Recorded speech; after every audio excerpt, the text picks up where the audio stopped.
السلام علیکم دوستوں، حضرت ابو ہریرہ رضی اللہ تعالی عنہ سے روایت ہے کہ انہوں نے رسول اکرم صلی اللہ علیہ وآلہ وسلم کو یوں فرماتے ہوئے سنا کہ پہلے زمانے میں دو عورتیں تھیں جن کے ساتھ ان کے بچے بھی تھے۔ بھیڑیا آیا اور ان میں سے ایک کے لڑکے کو اٹھا کر لے گیا۔ اس عورت نے ساتھ والی عورت سے کہا کہ وہ تیرے بچے کو لے گیا، اور دوسری نے کہا نہیں، وہ تیرے بچے کو لے گیا۔ بس دونوں عورتیں فیصلہ کرانے حضرت داؤد علیہ السلام کے پاس گئیں۔ آپ علیہ السلام نے بڑی کے لیے فیصلہ فرمایا۔ پھر وہ دونوں باہر حضرت سلیمان علیہ السلام کے پاس گئیں اور یہ واقعہ بیان کیا۔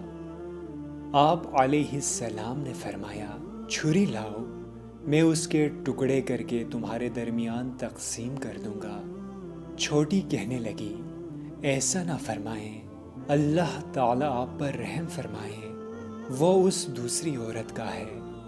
یہ سن کر آپ علیہ السلام نے فیصلہ چھوٹی کے لیے فرمایا۔ دوستوں، ہم امید کرتے ہیں کہ ہماری آج کی ویڈیو آپ کو پسند آئی ہوگی۔ ہمارے چینل کو سبسکرائب کریں، اس ویڈیو کو زیادہ سے زیادہ شیئر کریں، اور آنے والی ویڈیو تک کے لیے اپنے میزبان سجیل شریف کو اجازت دیجیے۔ اللہ نگہبان۔